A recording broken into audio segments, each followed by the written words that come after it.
Hai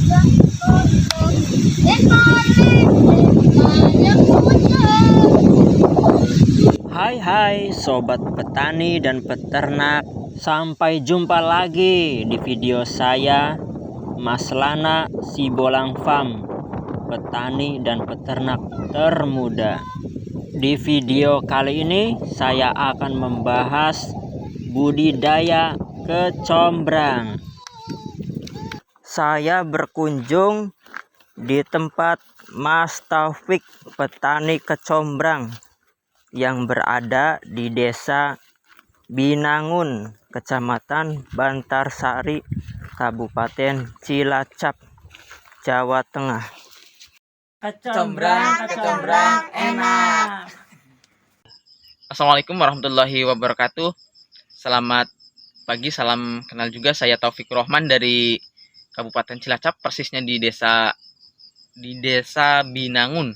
Saya di sini mengembangkan kecombrang dan pisang. Kenapa harus kecombrang dan pisang? Karena salah satunya tanaman yang tidak memerlukan pestisida dan pupuk yang begitu banyak. Hanya bisa jadi tanaman kecombrang itu bisa liar, juga bisa jadi. Salah satunya seperti ini.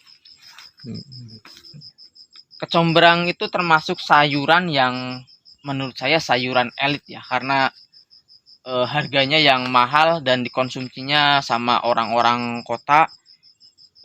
Malah orang kampung malah tidak mengkonsumsi karena emang tidak suka dan atau mungkin mahal. Coba bayangkan saja satu kecombrang seperti ini di Semarang bisa laku 15.000. Coba.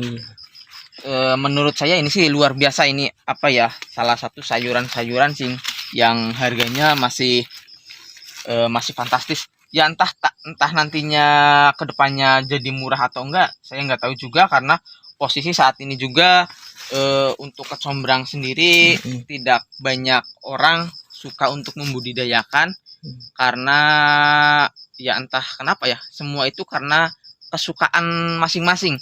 Karena sekarang kan banyak petani yang memburunya durian sama alpukat, tapi saya kombinasikan, ada durian juga, alpukat ada juga, dengan jarak-jarak tertentu. Tapi pemaksimalan lahannya di tengah antara pohon durian dan pohon alpukat ada tanaman kecombrang dan pohon pisang, ada juga pohon kunir. Oke teman, saya juga di sini membuka kelas pertanian, khususnya pertanian kecombrang ya teman-teman. Seperti ini, jadi barangkali ada yang mau berminat bagaimana sih cara bertani kecombrang biar sukses, atau ada pasar yang lain dan untuk penanganan hama dan yang lainnya, bisa silahkan datang langsung ke tempat kami yang berada di Kabupaten Cilacap dan bisa menghubungi lewat WhatsApp ya. Ini tanaman kecombrang yang baru umur sekitar 3 bulanan, tapi ini saya tanam dari rumpun yang sudah di polybag teman-teman. Jadi dari bonggol, ini asalnya nih bonggol, dari bonggol segini nanti dimasukin ke polybag, setelah jadi akhirnya seperti ini. Tidak begitu rumit sih menanam kecombrang, cuma emang ada ilmunya juga. Kalau nggak ada ilmu ya tentu saja tetap ada tetap ada kesulitan. Salah satunya adalah untuk pasar ya.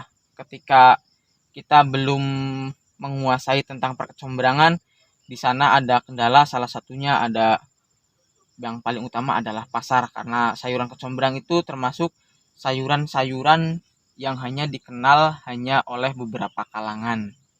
Jadi untuk di tanaman kecombrang itu sekarang sudah tidak memakai Roundup lagi atau memakai racun rumput herbisida. Jadi hanya memakai manual. Bisa juga dimaksimalkan dulu lahannya, seperti kayak di ini, bisa untuk nanam terong atau cabai. Ini hanya untuk sampingannya teman-teman, bukan untuk difokuskan, tapi terserah, bisa difokuskan juga, bisa menghasilkan, atau juga ini hanya untuk sebagai jadi kita membuang rumputnya supaya lebih maksimal ada hasil dari terong dan cabai. Salah satunya kita cabutin rumput-rumput yang ada di sini. Sudah tidak menggunakan herbisida dan pestisida, atau pupuk NPK sintetis semuanya menggunakan alami. Sudah tidak harus ada perawatan khusus, dan misalnya pun bolong-bolong kayak gini tidak harus disemprot, ini juga akan sembuh sendiri karena untuk penyakit kecombrang belum terlalu banyak. Dan untuk perawatan lanjutan tanaman kecombrang tuh harus sering rajin membuang pelepah garing. Pelepah garing itu seperti ini. Kita langsung buang dari sini. Ini contoh, ya. Contohnya. Di bawah. Saya nggak bawa senjata sih. Terus kalau jangan sampai membuang dahan-dahan yang muda. Meskipun ini dahan mengganggu perjalanan, jangan sampai berani-berani membuang dahan muda. Nah, ini sebenarnya sudah harus dibuang, tapi cuma belum keburu. Nah, ini apa ya? Jadi yang ini ada salah satunya nanti dibuangin karena dulu kan belum tua sekali. Jadi hanya dipotong sebagian supaya pembusukannya tidak langsung ke akar. Kayak misalnya kayak daun-daun yang setengah tua lah, misalnya daun setengah tua seperti ini. Nah, kita potong dulu setengahnya di sini. Di sini juga dilihat kalau di sininya sudah enggak merah, ini kan masih merah berarti masih bagus, jangan sampai kepotong. Misalnya kayak gini nih. Nah, ini kan di sini sudah enggak merah lagi, ini bisa dipotong setengahnya. Nanti pembuangan totalnya nanti ketika sudah kering seperti ini.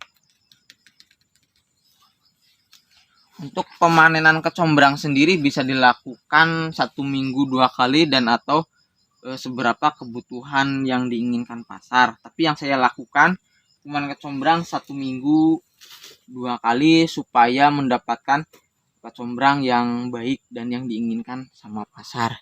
Kecombrang yang diinginkan sama pasar yang saat ini berlaku yang seperti ini, yang belum mekar, yang masih lancip, ini bisa dipanen 1 minggu 2 kali. Kalau pas lagi lebat, 1 rumpun bisa panen lebih dari 4, bahkan ada yang sampai 16. Tapi minggu ini emang kecombrangnya lagi lagi nggak begitu banyak. Ini salah satunya begini. Sudah ada berapa ini? Ada 4. 1 rumpun bisa tumbuh bunga. Kalau dihitung dari yang kecil segini sampai segini tuh jumlahnya bisa sampai 50 per rumpun. Ya, sobat Sibolang Farm, tadi Mas Taufik sudah menjelaskan tentang budidaya kecombrang, walaupun masih belum terperinci. Tapi intinya Mas Taufik mau berbagi dan membuka kerjasama sebagai petani kecombrang. Siapa tahu sobat ada yang berminat ingin ikut bertani kecombrang atau untuk mempelajari cara budidayanya, pemasarannya, bisa kunjungi di tempatnya Mas Taufik yang berada di Desa Binangun, Kecamatan Bantarsari, Kabupaten Cilacap, Jawa Tengah, dengan kode pos 53281. Terima kasih sobat petani dan peternak yang sudah menyaksikan video ini sampai selesai. Semoga videonya bermanfaat. Salam ternak, salam ngarit, salam petani. Tetap semangat. Semoga selalu sehat dan selamat dalam menjalani aktivitas dimanapun berada.